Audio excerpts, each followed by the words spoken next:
Welcome, everybody, to another Maple Leafs post-game show here on the Toronto Sports Rush channel, brought to you, of course, by the Bet Rivers Network. I am joined tonight by frequent channel contributor E.J. Hradek. E.J., I forgot to introduce myself. My name is Kyle Andrew, but they already know that. Hi, I've been here Kyle. before. Hey, Kyle.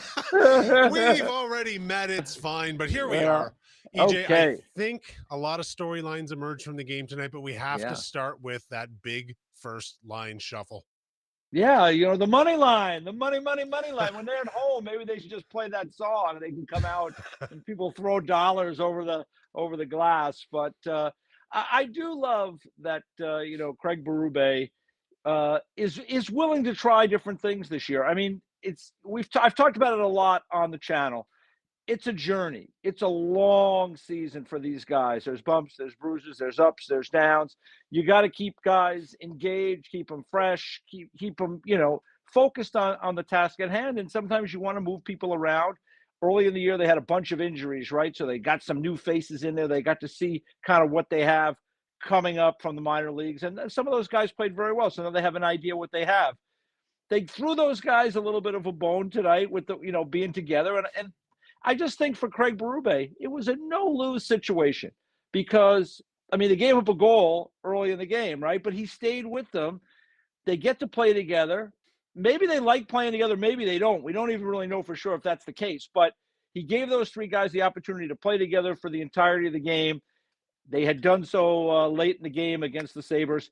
And I just thought, if it went well, great. That's what you want, those guys doing well. And if it went poorly, well, it's a way to settle those guys. Well, we need you to be part of other parts of this team and, be on different lines. So for me, it was a smart move by the coach. It was really a no-lose move. And in the end, they found a way. That third line, which has been all of a sudden is on we'll fire. Get there. They were the difference in Joe Wall. But I do think Craig Berube he's doing a lot of interesting work with this team this year and kind of changing the dynamic and also trying to keep it fresh for these guys over the course of a long season. It's an exciting line. It's an expensive line. Yes. It's maybe the most expensive ever. At this rate, they may end up starting the All-Star game together as well. So at least they're going to practice in for that. Yeah. Does this cause, by front-loading this lineup this way, does this cause matchup difficulties down the rest of the lineup for their opponents, as we saw tonight with what happened with the third line? Well, it does open the door for other lines. I mean, let's face it. You got John Tavares, who's having a hell of a year centering the second line. So that's good news there. I mean, he's playing very well. And then that third line that just kind of come together with Domi and Robertson. Robertson was particularly good tonight, and McMahon. I mean, all of a sudden, they do have opportunities against, the lesser checkers, the lesser defenders. And, when they're on their game and on their toes and playing like they did tonight, I mean, they're going to get chances. And, you're not going to score all the time. But look at Max Domi. What was it, 23 games he didn't score a goal. Yeah. And now he's had a couple in a row. So, I guess when you have all this, when you're moving guys around, it just tells the coach, okay, who works well together? Who doesn't? What options am I going to have? Because as you get into the playoffs down the road, you get in a 7-game series, you're locked in against one team, you're going to have to maneuver and change. There's always that back and forth. So I think Craig Berube is finding out a lot of different things about his team through the first 2.5 months here. For sure he is. In a post-game show I did with Pierre McGuire last week, we had touched on the fact that Austin Matthews is playing a more well-rounded game. Not that he wasn't a well-rounded player before, but maybe this top-loaded, this big money line, as you've dubbed them, maybe his new character on ice as the captain is better suited to this because there'll be more distribution. Yeah, I mean, it'll be interesting to see if it plays out. Maybe it plays out. Tonight, Nylander had a pair of goals. Now, he had that really nice breakaway goal. Matthews made a great pass to him. And then he had the empty net goal where Tavares made a great play to bang the puck up ahead. And you love Nylander in that situation, right? You got Heiskanen, one of the better defenders, one of the better skaters in hockey, right on his tail. And Nylander is like cool as a cucumber and just kind of casually, keeps body position and gets the puck into the empty net. I don't think this is a long-term thing. I think they're probably better off moving these guys around a little bit. But at the end of the night here, I mean, they get another win. We're into, this is a busy month, 15 games in the month. They're through 9. I think they're 6-3 through the 9 games. They got 3 coming up before Christmas. Maybe he stays with it, maybe he doesn't. But again, he has an idea of all these different combinations that he has, plus guys we're not even talking about because they're in the minor league still. Right. And it allows for the manager also to see, okay, we've had some guys in the minors. Maybe they figure in later for us. Maybe I trade one of these guys, get a piece back that's more valuable for me. We'll see. And I guess story 1B from tonight was the play of Wall. Obviously, especially coming on the heels of the clarity for the Stolarz injury, Wall definitely showed that he is ready to assume the number 1 role for as long as need be. And he absolutely kept them in the game as they came out flat once again in the first period tonight. Yeah, they're going to have to get better at scoring first period goals. I mean, they're their bottom in first period goals. They've been good in the second. They're I think they're 4th or 5th best in second period goals, but they have been getting off to some of these slow starts, and you don't want to really leave it on your goaltender, night after night after night like that. He was called upon a lot. I mean, the turning point in the game, right, is when he stopped Hintz on that breakaway, and then the puck turned the other way.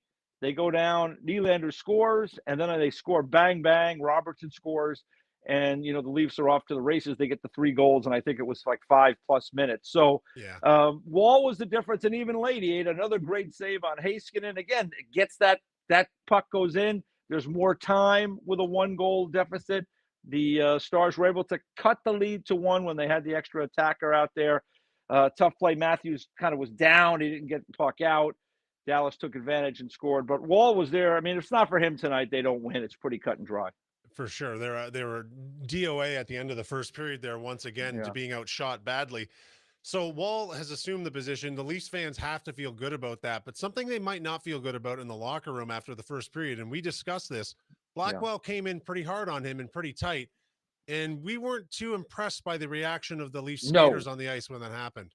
Yeah, I wasn't, and particularly Ryan Reeves was out there. I mean, so if anybody's going to get involved, it's him. Now, you don't want to, start running around taking a bunch of penalties, but we know that the goaltending for the Toronto Maple Leafs, albeit really good so far this year, is fragile.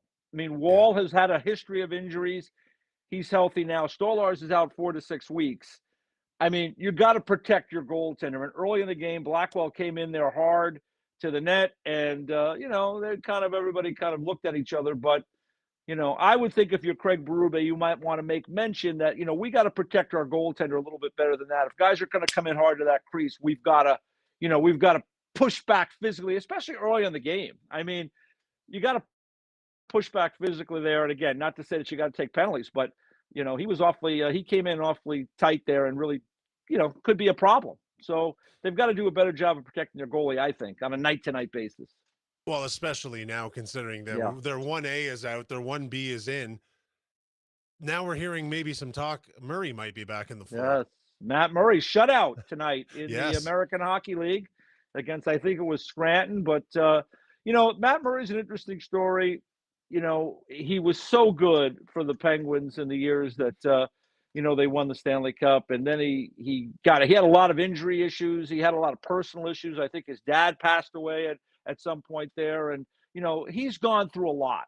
And time will tell if they need him. I would say that it's great news that he's playing well in the American League because they may need him, because I'm not really sold on Hildeby as someone that you're really counting on.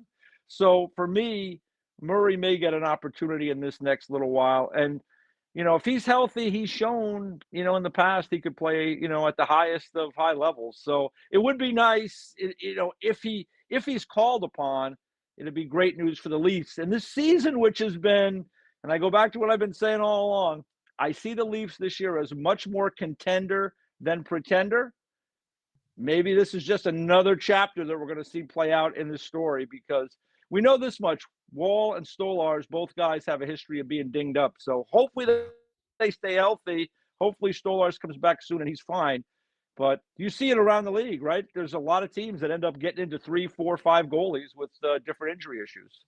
Well, you have to figure we're not going to see Wall for both the Friday and Saturday games, which No. we'll come back to later this weekend. But that load going into the Christmas, the end Yeah. of the official pre-Christmas season, is yeah, we're going to see someone else in net this weekend, either Friday or Yeah. Saturday, maybe Friday.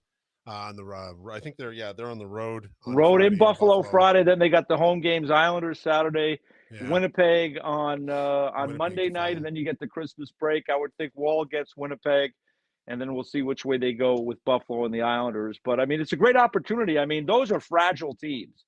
I Yeah, just did the Islander game last week against Chicago. They ended up losing to Carolina last night. The Islanders are a fragile team that can't hold on to leads. I mean, that's a team that you want to try to take advantage of. Their special teams are disastrous. They're last in both penalty killing and power play. So that's for sure. And then Buffalo has been another team that's, that's another whole story with the Buffalo Sabres. So these are teams you want to take advantage of if you can. yeah. We talked. You mentioned briefly the play of Tavares this season so far. He's been Wow. tremendous. All over the ice. He's leading the league, or I think I can't remember the category they're saying, but Yeah. the game he's bringing to the Leafs right now is. How do you feel about his performance on the heels, of course, of having the captaincy moved to Matthews? It's impressive as even just from a character point of view, but to also respond with play. It's almost as if he's turned back the clock and he's playing his best hockey in years right now. Yeah, he really is playing very, very well. And, these guys, I always say it like the expectations they have for themselves far outweigh the Yeah, expectations we have. I mean, for the star players. That's why they become the players that they become in the course of their careers. And I think, John Tavares, he sees the writing on the wall. He knows the yeah, contract is coming to an end. He sees a transition there, moving the seat of Matthews. To be honest with you, I always felt Matthews should have been the captain all along, but that's again another conversation. But the bottom line is that John is a real pro, and he has come this year, and he has been terrific for the Leafs. I for mean, sure he's he been a is. lifesaver in a lot of ways. They've had injuries, they've had different issues, and tonight, winning puck battles, he has been extremely good at that all year long. He's probably very high on that list, if not at the top of it. And he won a really big puck battle there and helped get the puck out. He won a key faceoff when the Leafs were killing a penalty in the late in the third period. So I mean, he's doing all those little things that help you. Plus, he's a really highly skilled player, that has other highly skilled players around him. So it's great news. Again, these are all the pieces that start to fall into place for a team that has an opportunity maybe to make a run when it really matters in April, May, and June. Oh, congratulations! That's now going to be clipped as an excuse to start planning the parade. Way to go! No, hey, listen, they If we, plan the parade after every win, so it doesn't yeah, they matter what do. I say. You They know. do. Well, we just know there's usually no traffic that day, so. Hey, there's very rarely no traffic in Toronto. That is, as someone in Very that rarely. area, that is the unfortunate Yeah, truth. that Let's go is. back to the character play of Max Domi tonight. And just Yeah. generally speaking, since he came back into the lineup, he's been a bit of a spark plug. It was a little slow in his first game out, but now he's scoring goals again. He's all over the ice. He gives terrible intermission interviews, but but the truth is the Leafs are seeing production top to bottom and in ways that they they haven't always in the past, especially mid-season, especially the amount of games they've had bunched up lately. Talk about how important it is for the Leafs to continue the middle of the lineup success they've had recently. Well, you need depth in these games because they're going to focus on the top guys, right? So it's an opportunity, as we talked about earlier, for Domi, Robertson, and McCann to play well. I mean, I think Nick Robertson should just play only against his brother. It should only be games against Jason Robertson, his brother, because he just seems to be at his best when he plays against his brother. I thought he was terrific tonight. That line has been really good over the last couple of days. And the thing that they've been doing well is just they've been finding ways to convert on opportunities, right? I mean, Domi comes down, he's on the offside, they're down 1-0 in the game. It's not a really good first period. He gets in there, gets the puck forehand, backhand to forehand, gets a little better angle, beats Ottinger over the blocker there, and it's a big Mhm. goal. McMahon comes down, he's on that left side. He gets an opportunity, bang, he scores. I mean, and the same thing for Robertson. He makes a nice play, gets the puck through traffic to the net, and he scores, stopping on a puck nice. So I think they're just playing hard. They got scored on early in the game. I mean, it's not perfect. They gave up a lot of shots tonight, the Leafs. This was not by any means a perfect effort, but they No. were able to convert when it mattered, and that was the difference. And then they got the great goaltending. Yeah, you'd make a good point about playing against his brother. I mean, I never had a brother. I only had a sister, and I dominated her in road hockey every Yes, single time. yes, yeah. But I don't know how relatable of a point I've just Well, made there. I she doubt it went is. on to a great career against everyone else, but she That's just true. That's true. could I, not I handle was you. as an arch nemesis and a younger brother. I was the thorn in her side for always. Very tough. We Very have tough. Salvatore mentioned in the chat. The All Russian right. kid the Marlies have in net right now, Artur Akhtamov. How do you say his last name? Do you know him? I'm I not have too no familiar with idea. well, then he's not going to get a chance to play. If we don't know how to say his name and we don't know his stats, Well, apparently let's he's been hope playing not. pretty well. It Yeah, seems like they have other options that they would call up because they would, yeah, for the inconsistency we've seen from Murray in the past, if he's playing well, he's going to get a shot. yeah. And hopefully Wall goes uninjured. I can't see them calling someone else up that they're not as familiar with at the Yeah, NHL level. I think Murray gets the next opportunity if, they feel like that they're not getting it from Hildeby, right? So I think Murray is the next guy, but you can't rule anything out. And there are guys that, that we're not always that sure of. I mean, remember, you know, Hildeby and Murray are the guys in the minors when Wall and Stolars are healthy, right? So Yeah. whoever else is next, you know, is behind those two guys. So, you hope you don't get to that. We've seen these strange stories play out in the past. I mean, Jordan Binnington came out of Right. nowhere in 2019, right? If Billy Husso's not hurt, maybe Jordan Binnington doesn't get that opportunity in 2019. But, I think for the Leafs, they're just hoping that they can get through these next 4 to 6 weeks. I mean, I guess they would be happy if Hildeby plays well for them. He's a big guy. From what I've seen, I have to say I've just not been sold on it, and I won't be surprised if at the end of the day, Murray comes back. And, the question with Murray is at this stage, is he someone that has to go through waivers? I'm not even so sure of that because it's been a while. And with the goaltending market as it is, you don't know. Yeah. I know there's money attached to him and everything, so he probably clears through, but we'll have to wait and see. So very quickly to shift gears, All right. finally Capo Caco was traded. What do you think of that Yes. trade? And second part to that, after your opinion on that trade, can you see the Leafs doing anything in the next few weeks? And if they do, what would they be looking for? But let's talk about the trade first. All right. Well, for Capo Caco, first of all, I'm thrilled for him as a person just because he's kind of, he came into the league. He was the second overall pick uh, behind Jack Hughes. You go back to that draft, there were people who thought that Caco could be better than Jack Hughes. Now, that has obviously not played out that way. I didn't think it was that way at the time. But Capo Caco, it just told you where he was as a prospect at that time. He comes to the Rangers where they were they were trying to rebuild, but then not really because they went out and got Panarin and they had all these Right. players there in front of them. So he's never really had the opportunity as a Ranger to be on the first power play, let's say, and to be in offensive situations. He's had some injury issues. He's kind of been a little bit of a whipping boy. They've had a couple of different coaches during his time there, I think at least three. So, you put all those things together, and then this last week, I mean, when Peter Laviolette, they decided to scratch him, and maybe that was because the trade was imminent, and they decided to wait. And then he did end up playing in the next game against Nashville, but he just seems like his time in New York, it just wasn't going to work. And I think it's a great opportunity for him now to go to Seattle. I think he will get a lot of those opportunities in Seattle, and it's really a precarious thing for the Rangers trading a guy like this because we've seen. The guy that comes to mind for me right away is Valery Nichushkin. The Dallas Stars had him. He was a first-round draft pick. It just never worked for him in Dallas. There was a year he played 55 games and didn't score a goal. He went to the KHL, came back. He ended up signing with Colorado. And again, nobody thought anything of it. And he became, he's a star player in the league now. He's had some personal issues that have sidelined him a couple of times. But when he's focused and playing, he's a high-end player and a difference maker for the Colorado Avalanche. So, when you look at this, can Capo Caco become that type of player? I don't know.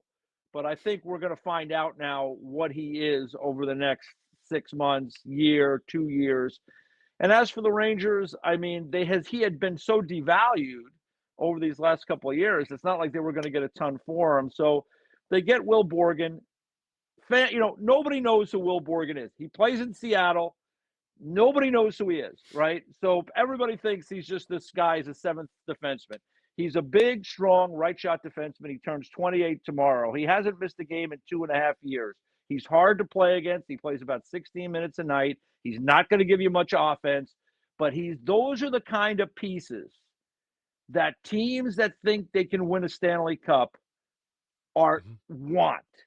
So his contract is up at the end of the year. He's a UFA. I know for a fact there were several teams interested in Will Borgen trying to trade for him because of that very fact that he's a piece that could help you. So the Rangers now, if they get turned around and they start playing better, and I don't think they're going to fall out of the playoff picture because the East is too screwy. So they're going to be in the mix, right? I mean, they're going to be in the mix somehow. They're just not going to be this bad for forever. They're going to get better, I would think. So they could decide they want to re-sign him, and he's going to get a bump in pay, but he's certainly he's going to be a cheaper version. I mean, we were joking about it, maybe a cheaper version of Jacob Trouba. Hard to play against, right shot guy. You can put him with Miller. You can put him with Jones.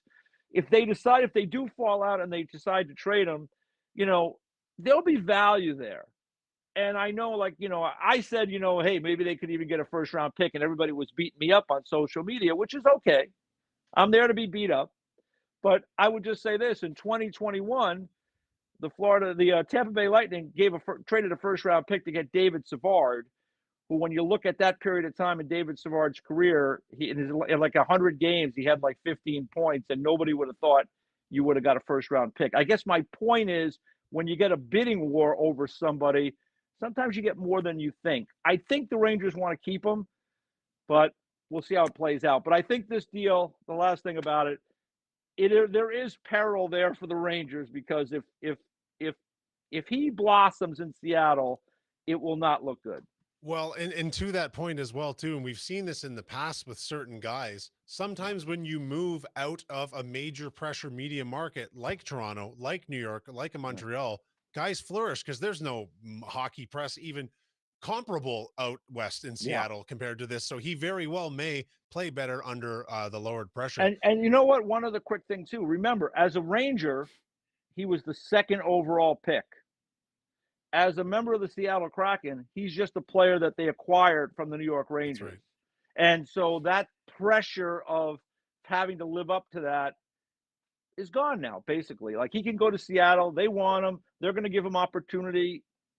It's up to him now, and we'll see where it goes. Yeah, the clean sheet for him for sure. Yeah. So on with the news of that trade, what could a team like the Toronto Maple Leafs possibly be looking to do in the market trade-wise over the next few weeks? Where would they be looking? I would still think that I think you never have enough defensemen. I mean, I scouted in Dallas a long time ago. As I was kind of an apprentice scout there for a couple of years, and got to learn from a lot of the people that were there that have gone on. Doug Armstrong has gone on to manage in St. Louis, and Craig Button is now television guy and was in Calgary. I mean, Les Jackson was just part of the Florida team that won the Stanley Cup last year. Bob Gainey, and the mantra was always like, you just never have enough defensemen. And I think the Toronto Maple Leafs see themselves as I do, as kind of a contender this year. And I look at their team and I say, that's the area. I mean, if the Rangers were to flip Will Borgen, maybe that's a guy you want in a trade. It depends. What do they think they have in the minors? What do they think they have within their group? They want a left shot. They want a right shot. I mean, they went out and got Tanev. I mean, that tells you, the kind of player that, we see what he's meant to the Leafs so far this year. So, I think it's really still on defense is where they want to bolster this team. And then if there's a middle six player or a bottom, fourth line type player that can add something to their team, I think they would look in that area as well. I mean, let's face it, the high end guys they have, those are the guys who are supposed to carry the load offensively. And, with the goaltending situation as it is with the injury issues there, I mean, that could change, right, if there's a problem. So, but to me right now, as we sit here, I would say the focus would be adding, defensemen and adding somebody that can help them defend and be part of the group that they're building there now. Okay, that's great, EJ. Let's look forward very quickly now. All right. First to the road game in Buffalo on Friday night. What are Yeah. some keys for the Leafs going into Buffalo? They've just played them, and Wow. now they're going on the road to play them in their building, close to home, though. What are the keys for the Maple Leafs heading into Buffalo Friday night? Well, I mean, it's a snake pit there now, right? Because they've been on this losing run. It's hard to know, where they're going to be on Friday. Are they going to trade guys? Are they going to fire people? I mean, it's they're in that watch. They're in that window, right? So we'll see where it goes. They came off a terrible performance in Montreal after the owner spoke to them the other night. So, they're kind of a wild card right now. They're a wounded animal. I think for the Leafs, like we talked about, I mean, better starts. Like these are fragile teams. Both the Islanders and the Sabres are fragile teams, and good starts in the game, getting a lead, being able to play with a lead. I mean, I know that's it's not brain surgery here, but when you're playing fragile teams, make it hard for them. Get them thinking on the bench. It's going to be another night. It's going to be another bad night, and get the ball rolling in the right direction. I mean, you got those 3 games left before Christmas. You get that little bit of a break. It'll be a great opportunity for the Leafs to kind of keep that moving in the right direction. It's a busy month, 6-3 through the first 9. Let's say you take 2 or 3, 8-4 through 12, not so bad. I mean, because that Yeah. last one against Winnipeg, that'll be those 2 teams get together. It's usually a nasty game anyway. It is, and let's just assume that Wall gets the start in against Winnipeg. Yeah, So who's gonna? He's not gonna play both the Friday Saturday game. Which do yeah. you figure he'll be in net for? Do you think they'll go Saturday, then the Jets, let him take the home game Saturday night, or do you think they'll have him in net again Friday? I think I would play them on Friday Yeah, against same. Buffalo. I mean, I think Buffalo is the Give kind the of kid the team that. home start. Yeah, maybe. I just think that you got to win the games that are in front of you, right? Let's win the game Yes. Friday night, and then Saturday night, second of a back to back. We're on home ice. Maybe we rally around the kid in the second game. But because if you play that game of like we'll play, the young guy in Buffalo, and you lose that game, now you're in second of a back to back, and yeah, I don't know. I just like to win the games that are in front of you. I'd say I would play him on Friday night. Then he'd have the 2 days to get ready for Winnipeg. That'd be very smart. And so I guess the keys for the Islanders Saturday night at home, more or less the same. Assuming the young guy gets a start in net, they're going to definitely want to come out hotter in the first period, but they're going to want to roll into Winnipeg at the very least, if they can't grab a win, playing very well. Yeah, yeah. The Islanders too. What I mentioned before, their special teams are disastrous. I mean, they're bottom of the league in both. So it's in one of those situations. You get a power play opportunity, bury it. I mean, make them pay for it, and you're not really. You can play a little more edgy against a team that can't beat you on the power play. Yeah. So that's something else to consider. But teams that you want to beat for sure. And the Leafs have been good at that this year. I mean, in years past, I'm sure right? They would always end up losing to teams they should beat. And it's been a lot less of that this year. A lot less of that. They've been much more consistent across the board and Yeah. in all areas of the game. But I can't risk getting into clipped and put into the parade planning because No, we've that's done all enough right. of that tonight. That's We've all done enough right. of that tonight. EJ, thank Okay. you so much for joining us tonight. This has been fantastic on the heels of another Leafs victory tonight. My name is Kyle Andrew. This is a Maple Leafs post-game show on the Toronto Sports Rush Network, brought to you by Bet Rivers. I was joined, of course, tonight by the legendary analyst, E.J. Hradek. Thank you so much for joining us. And folks, if you're Yeah. watching, please click like on this video, leave a comment, and subscribe Yeah. to the channel. That's how you help us grow so we can keep bringing you the best free Toronto sports content. Until next time, I've been Kyle Andrew with E.J. Hradek. Thanks for joining us.